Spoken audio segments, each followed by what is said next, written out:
मन को वश करने की विद्या संसार की सबसे पुरानी और सबसे कठिन साधना मानी गई है। बुद्ध कहते हैं कि मन ही दुख का कारण है और मन ही मुक्ति का मार्ग भी है। अगर मन को समझ लिया जाए तो जीवन में संघर्ष अपने आप कम हो जाते हैं। मन की सबसे पहली विशेषता यह है कि वह कभी स्थिर नहीं रहता। वह भटकता है, भागता है, कल्पनाएं करता है और हमें अनजाने में परेशान कर देता है। बुद्ध बताते हैं कि मन को जीतना किसी युद्ध को जीतने से बड़ा विजय होती है, क्योंकि बाहरी शत्रु सीमित होते हैं परंतु मन का शत्रु अनगिनत रूपों में प्रकट होता है। जिसने अपने मन को साध लिया उसने पूरे संसार को साध लिया। मन स्थिर हो जाए तो व्यक्ति के भीतर अद्भुत शक्ति जागती है। इसी शक्ति को बुद्ध ने ध्यान और जागरूकता का मूल कहा है। बुद्ध कहते हैं कि मन को वश करने का पहला कदम है मन को देखना, ना कि उसे रोकना। हम अक्सर मन को मजबूर करते हैं कि वह शांत हो जाए, पर यही गलती हमें और अशांत बना देती है। मन को पकड़कर नियंत्रित नहीं किया जा सकता, उसे केवल समझा जा सकता है। जब आप अपने विचारों को बचाव के बिना देखते हैं तभी मन का असली स्वरूप प्रकट होता है। विचार आते हैं, जाते हैं, पर आप उनसे जुड़कर उन्हें अपना बना लेते हैं। बुद्ध कहते हैं कि जब आप केवल देखने वाले बन जाते हैं तब मन का खेल खत्म होने लगता है। विचारों की पकड़ ढीली होती है और भीतर से शांति उठने लगती है।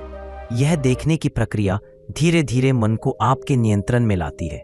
यही मन विजय का पहला द्वार है। प्राचीन विद्या में मन को 3 भागों में बांटा गया है: चंचल मन, स्थिर मन और जागरूक मन। चंचल मन हमेशा अतीत और भविष्य के बीच भटकता है। स्थिर मन वही है जो वर्तमान क्षण में टिक सके और जागरूक मन वह है जिसमें सिर्फ देखने वाला ही रहता है। बुद्ध कहते हैं कि साधना का लक्ष्य मन को जागरूक अवस्था तक ले जाना है। चंचल मन दुख देता है, स्थिर मन शांति देता है और जागरूक मन ज्ञान देता है।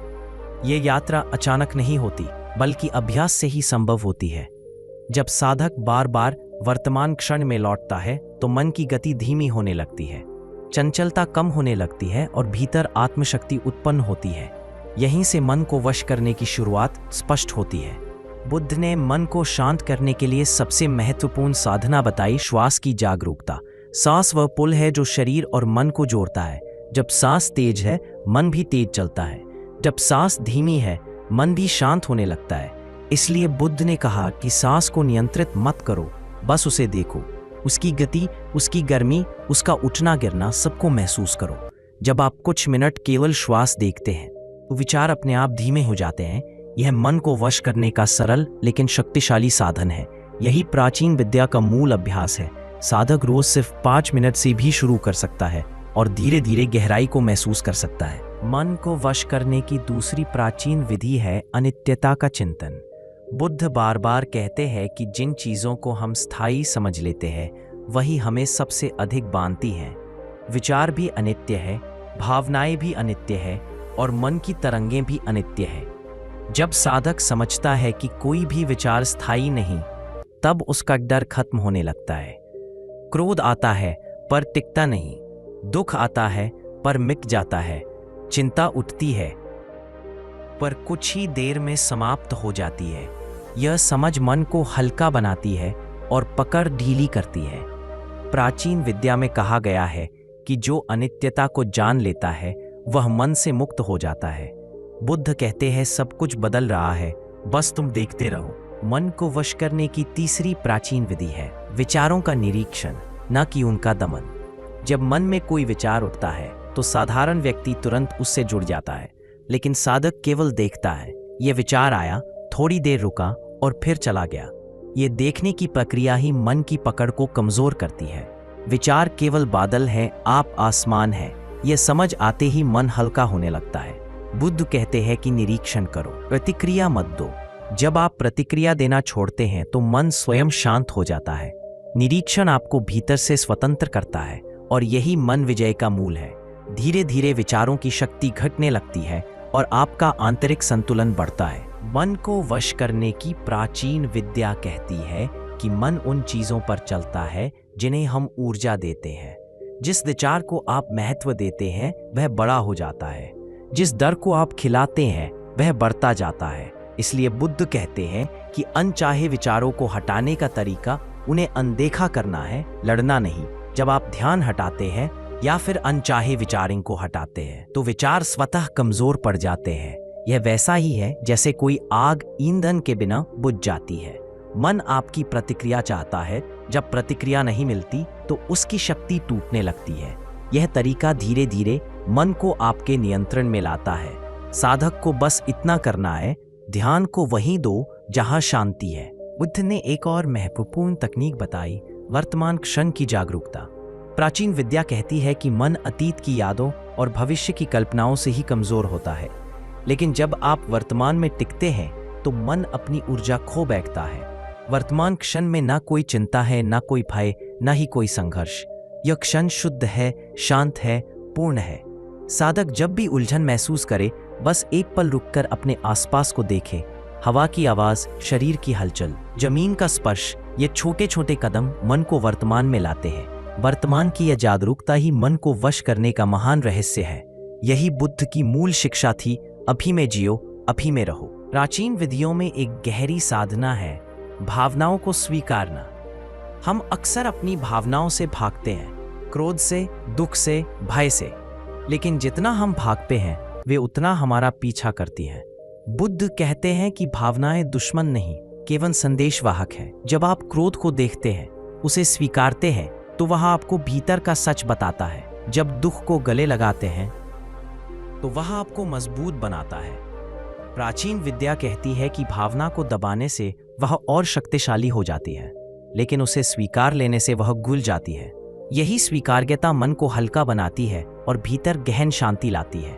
साधक को सीखना है, भावना से डरना नहीं, उसे देखना है।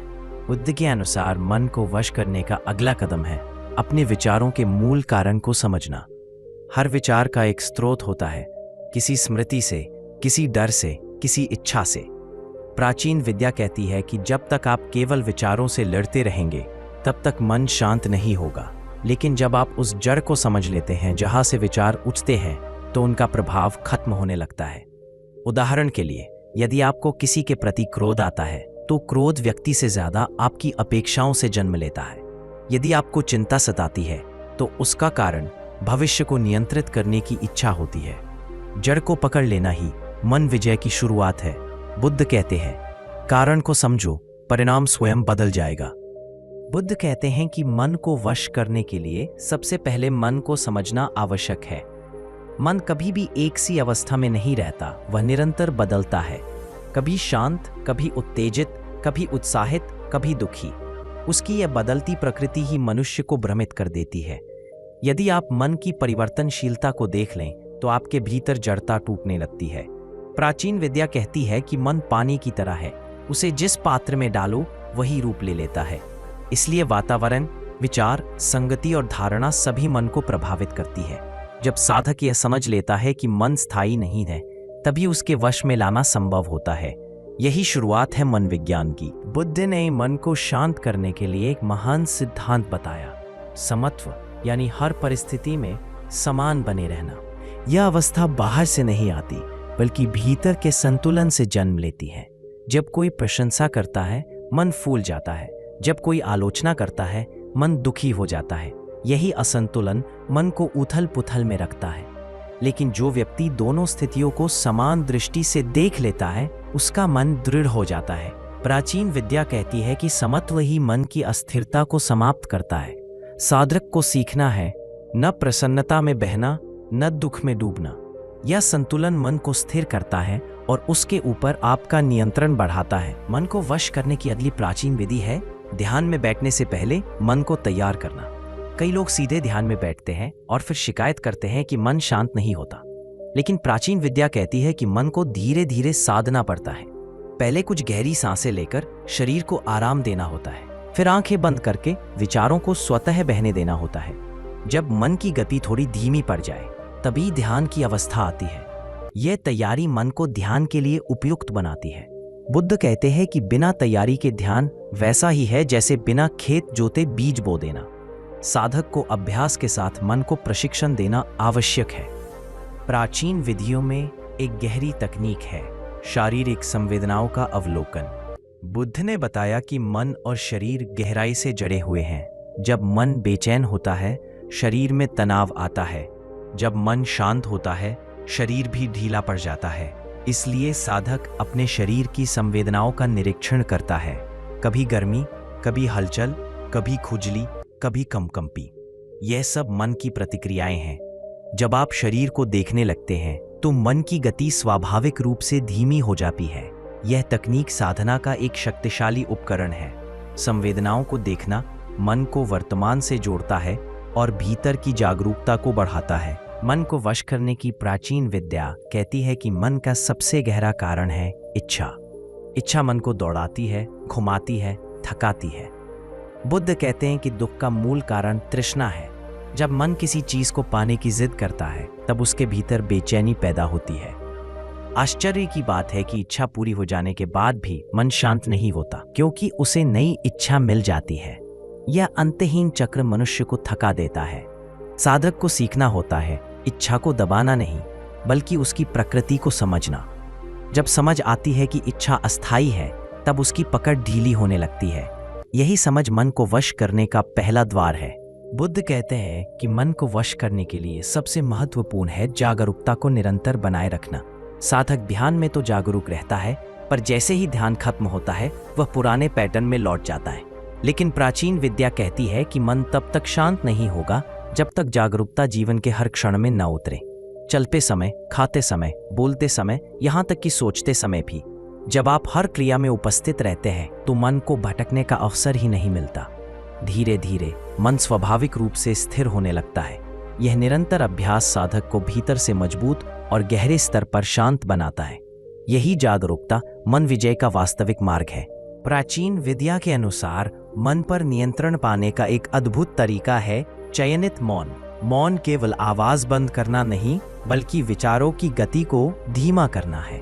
जब आप दिन के किसी हिस्से में कुछ मिनटों के लिए मौन धारण करते हैं, तो मन के अंदर हलचल कम होने लगती है।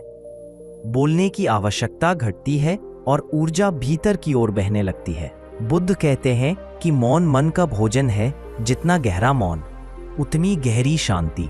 यह मौन मन को वश करने में अत्यंत सहायक है, क्योंकि इसमें मन स्वयं को देखने लगता है। साधक को प्रतिदिन कुछ समय मौन में बैठना चाहिए, ताकि मन की गति संतुलित हो सके और उसकी शक्ति भीतर ही भीतर बढ़ती रहे।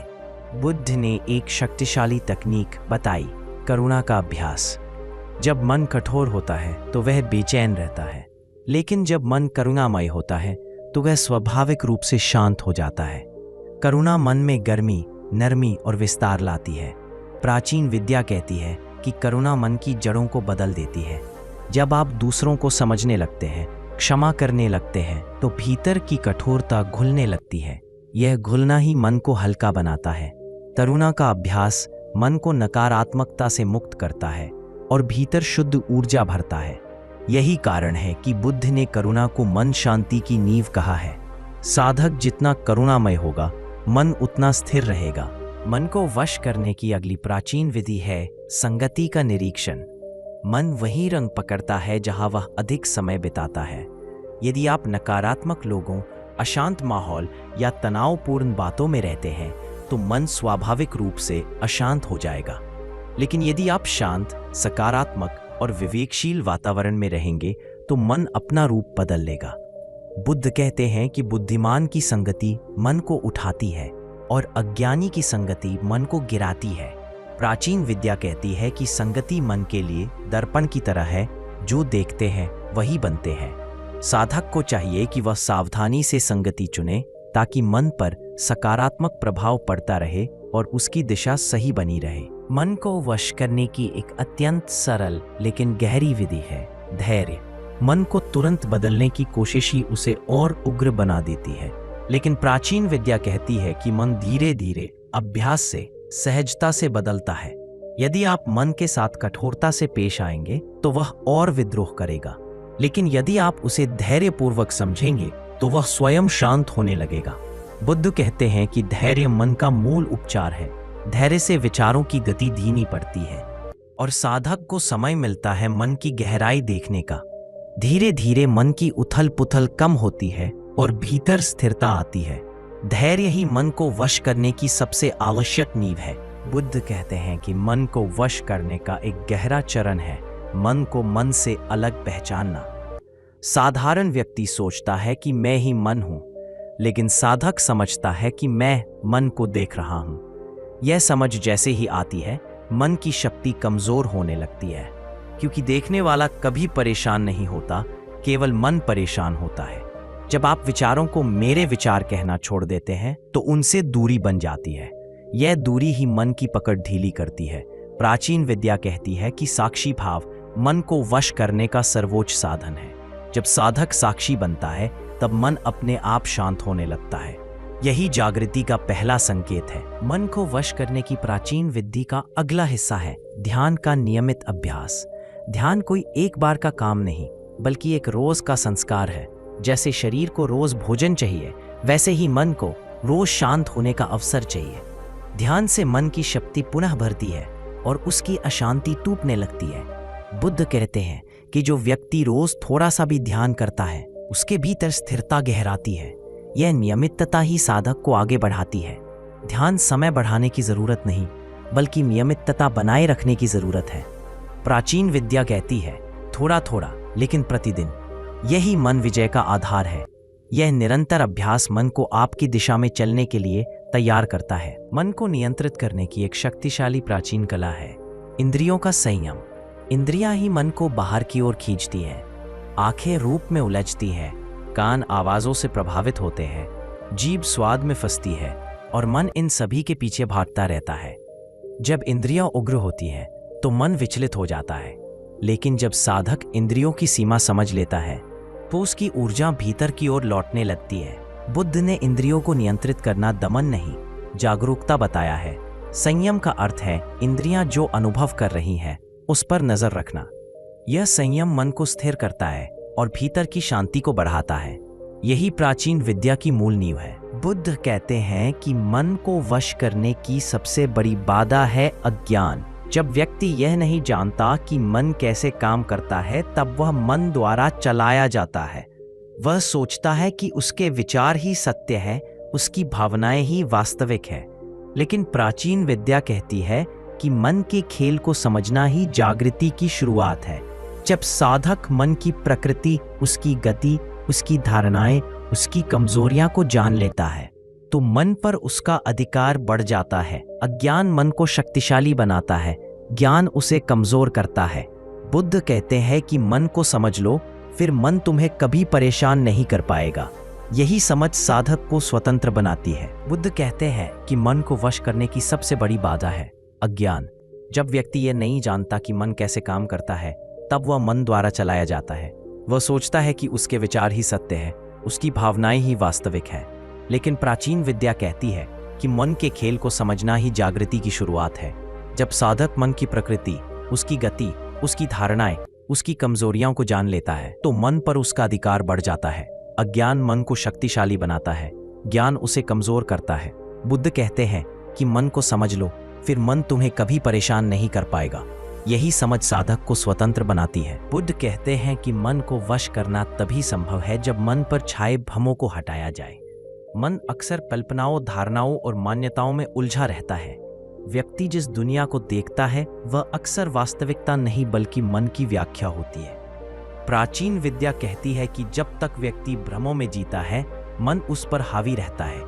लेकिन जैसे ही वह वास्तविकता को देखने लगता है, भ्रम टूट जाते हैं। भ्रम टूटते ही मन की पकड़ ढीली होने लगती है। यह समझ मन को वश करने की दिशा में अत्यंत महत्वपूर्ण कदम है। जब साधक स्वयं को सही दृष्टि देता है, तो मन अपने आप शांत होने लगता है और उसकी शक्ति घटती जाती है। मन को नियंत्रित करने की एक शक्तिशाली विधि है धीमी गति का अभ्यास। जब आप धीरे धीरे बोलते हैं, धीरे धीरे चलते हैं और धीरे धीरे काम करते हैं, तो मन स्वतः धीरे होने लगता है। आधुनिक जीवन की तेज गति मन को उथल पुथल करती है, लेकिन प्राचीन विद्या कहती है कि गति को धीमा करने से मन पर अद्भुत प्रभाव पड़ता है। आप जितनी धीमी गति अपनाते हैं, उतना ही मन की भटकन कम होती है। बुद्ध कहते हैं कि धीमापन मन को वर्तमान में खींच लाता है। इस अभ्यास से मन पर नियंत्रण बढ़ता है और भीतर स्थिरता आती है। धीरे चलना, धीरे बोलना और धीरे खाना, ये 3 अभ्यास मन विजय की ओर ले जाते हैं। मन को वश करने के लिए एक गहरा अभ्यास है विचारों और वास्तविकता के अंतर को पहचानना। अधिकतर लोग अपने विचारों को सच्चाई मान लेते हैं। यदि मन कह दे कि कुछ बुरा होगा तो व्यक्ति भयभीत हो जाता है। यदि मन कह दे तुम असफल हो तो व्यक्ति टूट जाता है। लेकिन प्राचीन विद्या कहती है कि विचार केवल शब्द और छवियां हैं, वे सत्य नहीं हैं। जब साधक यह समझ लेता है कि विचारों का अपना कोई आधार नहीं, तब वह उनसे मुक्त होने लगता है। यह समझ मन की शक्ति को कम कर देती है। बुद्ध कहते हैं, विचारों को आते जाते देखो, उन्हें अपना मत बनाओ। यही विचारों से स्वतंत्रता मन विजय की पूंजी है। मन को वश करने की अगली विधि है सांस और हृदय धड़कन का तालमेल। प्राचीन विद्या कहती है कि जब सांस और दिल की गति में सामंजस्य होता है तो मन स्वतः शांत हो जाता है। गहरी, धीमी और प्राकृतिक सांसें हृदय को संतुलित करती हैं। जब हृदय स्थिर होता है, मन भी स्थिर हो जाता है। बुद्ध ने कई बार कहा कि सांस ही सबसे बड़ा शिक्षक है। जब साधक कुछ मिनट मात्र यह अभ्यास करता है कि सांस को महसूस करे और दिल की गति पर ध्यान दे, तो भीतर गहरी शांति उतरती है। यह तालमेल मन को वश करने में तुरंत असर दिखाई देता है। धीरे धीरे यह एक स्वाभाविक आदत बन जाती है और मन की अशांति मिटने लगती है। मन को विजयी बनाने की प्राचीन विद्या बताती है कि मन को वश करने का अर्थ मन से लड़ना नहीं, बल्कि मन को समझना है। जब आप मन के विरोध में जाते हैं तो मन विद्रोह करता है, लेकिन जब आप उसे स्वीकारते हैं तो वह शांत हो जाता है। बुद्ध कहते हैं कि मन एक बच्चे की तरह है, उसे प्रेम, धैर्य और दिशा चाहिए। यदि उसे कठोरता मिले तो वह और जिद्दी हो जाता है। प्राचीन विद्या कहती है कि मन को वश करने में कोमलता अत्यंत आवश्यक है। कोमलता मन की गांठें खोलती है और भीतर की अशांति को पिघला देती है। जब साधक मन को प्रेम से देखता है, तब मन उसका साथी बन जाता है।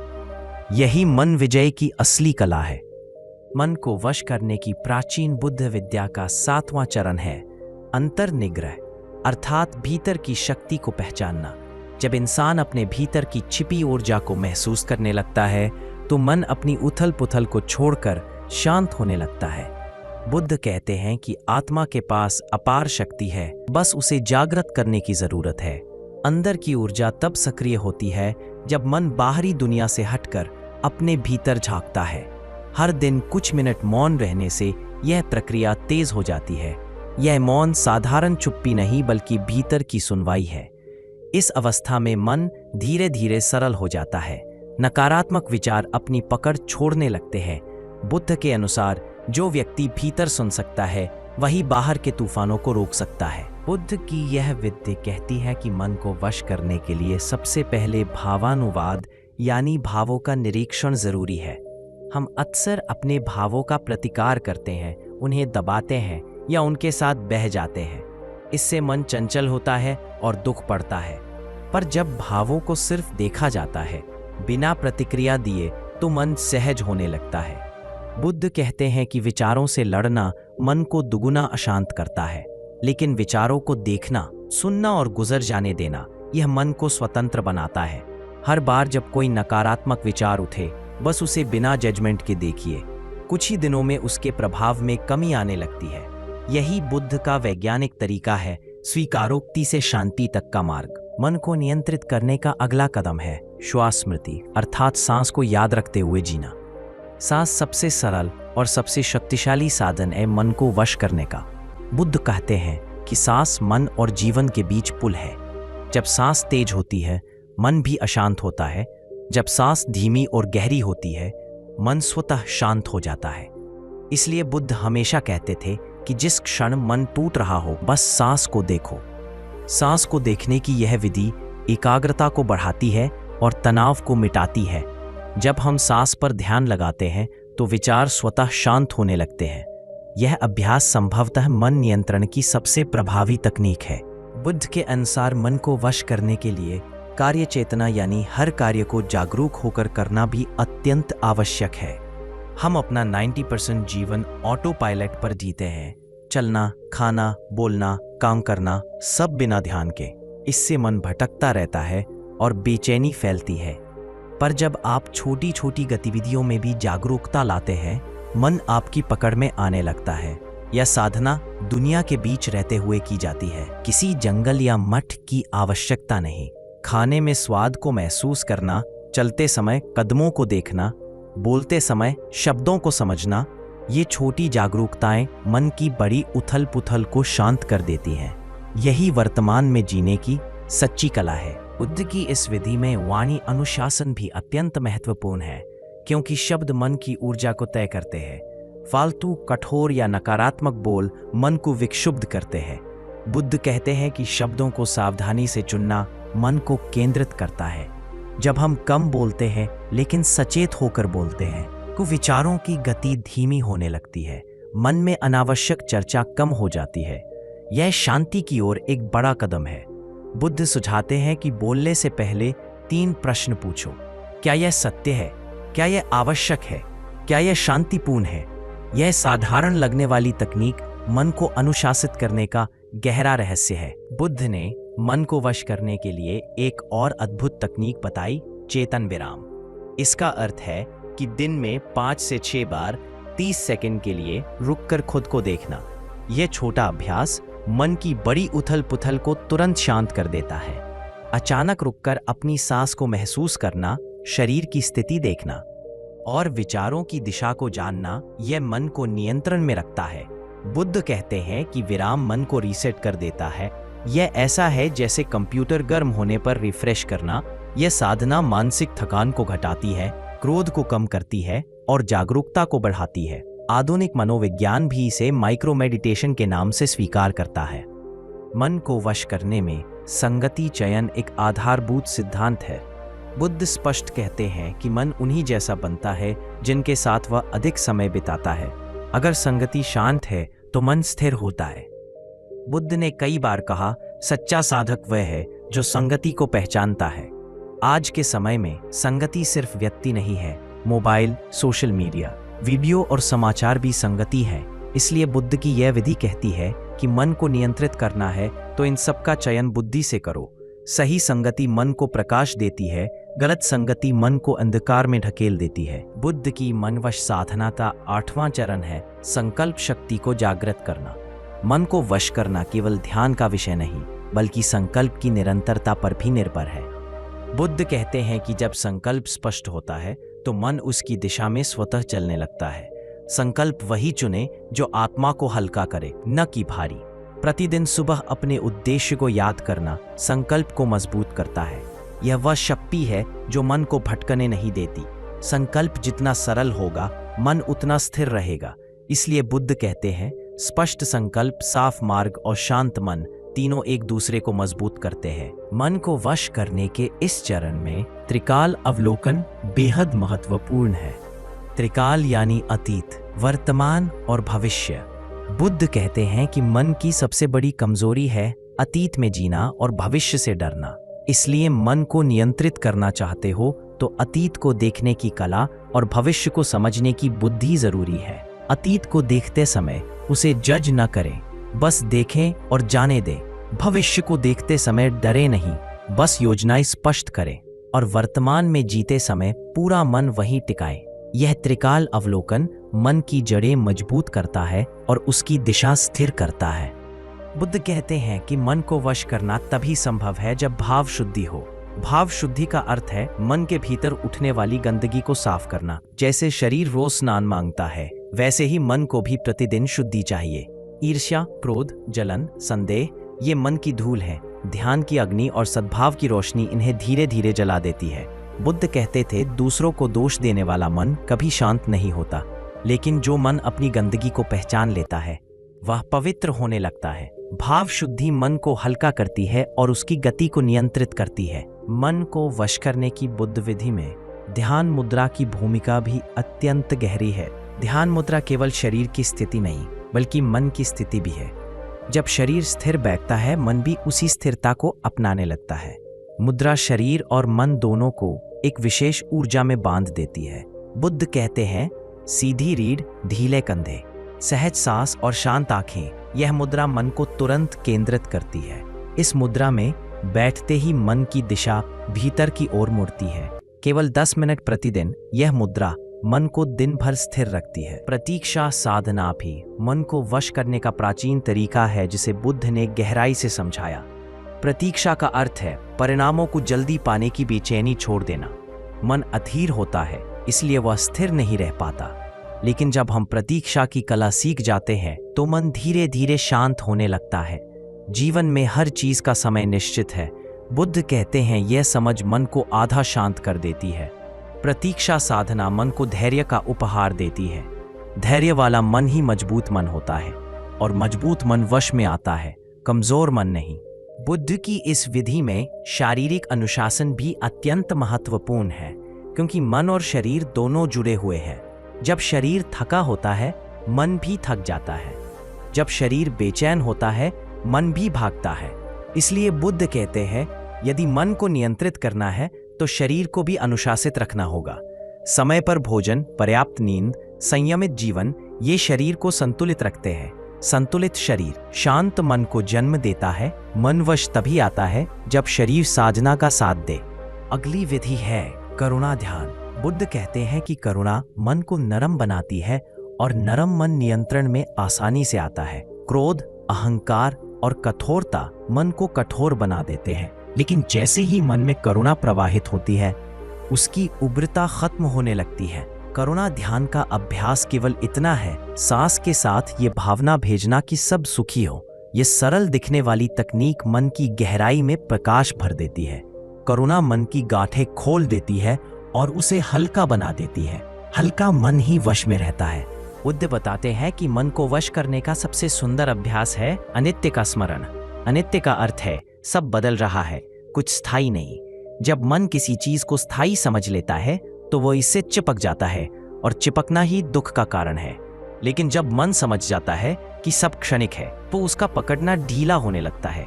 यह समझ मन को अत्यधिक स्वतंत्र बना देती है।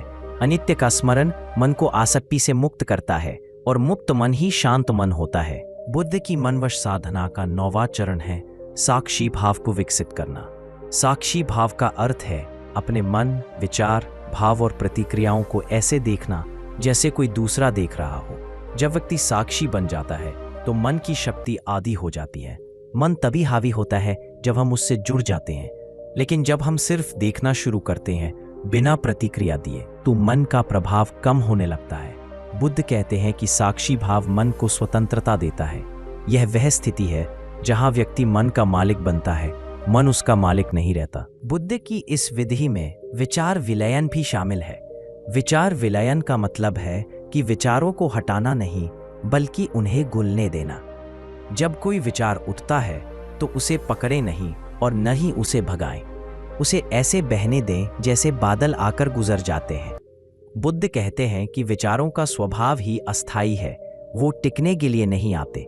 लेकिन हम जब उनसे चिपक जाते हैं तभी वे कष्ट बन जाते हैं। विचारों को बहने देना मन को हल्का और शांत बनाता है। यही विचार विलयन मन की मूल अशांति को मिटाता है। 9वां चरण संवेदन जागरूकता पर भी आधारित है। शरीर में उठने वाली संवेदनाएं मन की भाषा होती हैं। बुद्ध ने विपश्यना में बताया कि हर भावना पहले शरीर में एक संवेदना के रूप में उत्पन्न होती है। क्रोध से शरीर गर्म होता है, भय से दिल तेज धड़कता है, चिंता से पेट सिकुड़ता है। जब आप इन संवेदनाओं को देखना शुरू करते हैं तो भाव और विचार स्वतः कमजोर होने लगते हैं। संवेदनाओं की जागरूकता मन को भीतर से शांत करती है। यह अभ्यास व्यक्ति को अपनी भावनात्मक प्रतिक्रियाओं पर प्रभुत्व दिलाता है। बुद्ध के अनुसार मन को वश करने के लिए अभाव मनन जरूरी है। अभाव मनन का अर्थ है जो नहीं है उसे समझना। हम अक्सर जो नहीं मिला उसी के बारे में सोचते रहते हैं। यही अभाव मन को दुखी करता है। बुद्ध कहते हैं कि मन दुख इसलिए नहीं देता क्योंकि जीवन में कुछ कमी है, बल्कि इसलिए देता है क्योंकि मन उसी कमी पर ध्यान देता है। यदि मन अभाव के बजाय उपलब्धि पर ध्यान देना सीखे तो वह शांत होने लगता है। अभाव मनन मन को वास्तविकता से जोड़ता है, कल्पना से नहीं। यही अभ्यास मन को स्थिर करता है और जड़ता मिटाता है। मौन साधना भी मन वश तकनीकों में एक अत्यंत प्रभावी अभ्यास है। मौन केवल बोलने से रुकना नहीं, बल्कि मन की आंतरिक आवाज को शांत करना है। जब हम बोलना बंद करते हैं तो मन अपनी दिशा खुद दिखाता है। बुद्ध के भिक्षु अक्सर कई दिनों का मौन रखते थे, जिससे मन की गहराई साफ दिखने लगती थी। मौन मन को रीसेट करता है, उसकी गति को धीमा करता है और विचारों को नियंत्रित करता है। कुछ मिनट का मौन भी मन की बेचैनी को कम करने में सक्षम है। यह साधना मन के भीतर शांति की रोशनी भरती है। बुद्ध मन को वश करने के लिए अनाहत श्रवण भी सिखाते थे, जिसे आजकल इनर लिसनिंग कहा जाता है। इसका अर्थ है अपने भीतर की आवाज को सुनना। जब मन शांत होता है तो भीतर से एक सूक्ष्म दिशा मिलती है। यह दिशा सही निर्णयों की ओर ले जाती है। लेकिन जब मन शोर से भरा होता है तो यह आवाज दब जाती है। इसलिए बुद्ध कहते हैं कि निर्णय लेने से पहले कुछ पल शांत हो जाओ और भीतर की दिशा को सुनो। यह तकनीक मन की उलझनों को सुलझाती है और विवेक को बढ़ाती है। 9वें चरण में कामना शुद्धि भी महत्वपूर्ण है। इच्छाएं मन को इधर उधर धकेलती रहती हैं। बुद्ध कहते हैं, इच्छाएं खत्म करना जरूरी नहीं, बल्कि उन्हें शुद्ध करना जरूरी है। शुद्ध इच्छा वही है जो नैतिक हो और आत्मा को हल्का करे। अशुद्ध इच्छा वह है जो मन को खींचे, थकाए या बांधे। जब मन शुद्ध इच्छाओं के साथ चलता है तो वह हल्का रहता है, और हल्का मन वश में आसानी से आता है। इसलिए बुद्ध ने इच्छा नहीं छोड़ी, उन्होंने इच्छा को परिवर्तित किया। बुद्ध की मन वश साधना में अंतिम तकनीक है अहंकार विलयन। अहंकार मन की सबसे बड़ी बेड़ियों में से एक है। जब अहंकार सक्रिय होता है तो व्यक्ति हर बात में खुद को केंद्र में रखता है। इससे मन हमेशा संघर्ष में रहता है। लेकिन जब अहंकार पिघलने लगता है तो मन प्राकृतिक रूप से शांत होता जाता है। बुद्ध कहते हैं, अहंकार का अंत ही मन की स्वतंत्रता की शुरुआत है। अहंकार विलयन का अभ्यास है हर काम में मैं की जगह हम को महसूस करना। यह विनम्रता मन को सहज बना देती है। बुद्ध की मनवश साधना का 10वां चरण है चित्त शुद्धि का विस्तार। चित्त शुद्धि का अर्थ है मन के भीतर जमा हर बोझ को धीरे धीरे हल्का करना। जब मन हल्का होता है तब नियंत्रण स्वाभाविक रूप से आ जाता है। चित्त शुद्धि का पहला नियम है मन पर चलने वाले पुराने घावों को पहचानना। हर पुरानी चोट मन में एक छाया छोड़ जाती है जो विचारों को भटकाती रहती है। बुद्ध सिखाते हैं कि इन छायाओं को दबाना नहीं, बल्कि सचेत रूप से स्वीकार करना चाहिए। जब स्वीकारोक्ति होती है तब चित्त साफ होने लगता है, और जैसे जैसे चित्त साफ होता है मन की गति भी शांत होने लगती है। 10वें चरण में बुद्ध कहते हैं, केंद्रित दृष्टि विकसित करो। केंद्रित दृष्टि का अर्थ है मन को एक ही दिशा में टिकाना। मन जब कई दिशाओं में बंटा रहता है तो वह कभी स्थिर नहीं हो सकता। लेकिन जब ध्यान एक बिंदु पर टिकता है, चाहे वह सांस हो, मंत्र हो, दीपक की लौ हो या कोई पवित्र शब्द, तो मन उसी दिशा में चलने लगता है। यह केंद्रित दृष्टि मन को बिखराव से बचाती है। बुद्ध कहते हैं कि मन को एकाग्र रखना असली शक्ति है। जो व्यक्ति केंद्रित होता है उसके लिए कोई कार्य कठिन नहीं रहता। केंद्रित दृष्टि मन को महारत की ओर ले जाती है। 10वें चरण में स्मृति जागरण भी महत्वपूर्ण है। स्मृति जागरण का अर्थ है अपने वास्तविक स्वरूप की याद रखना। मन बार बार हमें बाहरी पहचान में फंसा देता है, नाम, रूप, काम, संबंध। बुद्ध कहते हैं कि मन को वश तभी किया जा सकता है जब व्यक्ति याद रखे कि वह इन सब से परे है। जब यह स्मरण जागृत रहता है कि मैं चेतना हूं, केवल विचार नहीं, तब विचारों की शक्ति कम हो जाती है। यह स्मृति व्यक्ति को भीतर से स्थिर बनाती है। मन अपनी जगह पर शांत रहता है और व्यक्ति जागरूक होकर जीता है। बुद्ध की इस विधि में संयम साधना भी अत्यंत महत्वपूर्ण है। संयम का अर्थ है अपने मन को सीमाओं की समझ देना। जब मन बिना सीमाओं के चलता है तो वह अराजक हो जाता है। इसलिए संयम जरूरी है।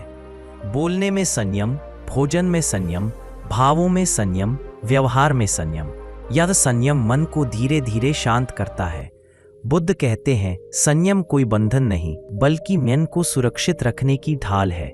संयम के कारण मन अपनी ऊर्जा को सही दिशा में लगाता है और अनावश्यक उलझनों से बचता है। बुद्ध की मनवश साधना का 11वां चरण है क्षमा साधना। क्षमा केवल दूसरों के लिए नहीं, बल्कि अपने मन के लिए सबसे बड़ी औषधि है। मन वही बोझ सबसे अधिक उठाता है जो क्षमा न करने से बनता है। बुद्ध कहते हैं, क्रोध और बदले की भावना मन को अंदर से जला देती है, लेकिन क्षमा मन को ठंडक देती है, उसे हल्का करती है। क्षमा का अर्थ भूल जाना नहीं, बल्कि उस घटना की पकड़ को मन से हटाना है। क्षमा करने वाला व्यक्ति मानसिक रूप से अत्यधिक मजबूत हो जाता है। यह साधना मन की जंजीरों को खोलकर उसे स्वतंत्र करती है। 11वें चरण में संतुलन साधना भी अत्यंत महत्वपूर्ण है। संतुलन साधना का अर्थ है भावों, विचारों और प्रतिक्रियाओं में समता रखना। बुद्ध कहते हैं कि मन का स्वभाव उतार चढ़ाव है, लेकिन साधना का उद्देश्य मन को स्थिर बनाना है। जब व्यक्ति दुख में भी शांत रहे और सुख में भी विनम्र रहे तो संतुलन पैदा होता है।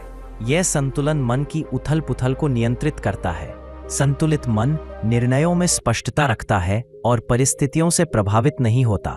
संतुलन ही मन की स्थिरता का आधार है। इस चरण का एक और तत्व है धीमेपन की साधना।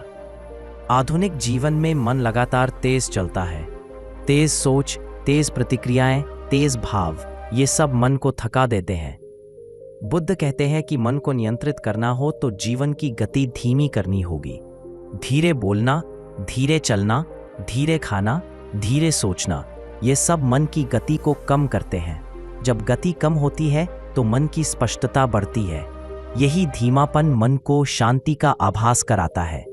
11वें चरण में आत्मस्वीकार भी महत्वपूर्ण है। आत्मस्वीकार का अर्थ है जो हम हैं उसे बिना आलोचना, बिना अपराध बोध के स्वीकार करना। मन की आधी अशांति इस बात से आती है कि हम खुद से लड़ते रहते हैं, लेकिन बुद्ध कहते हैं कि आत्मस्वीकार आत्मविकास का पहला कदम है।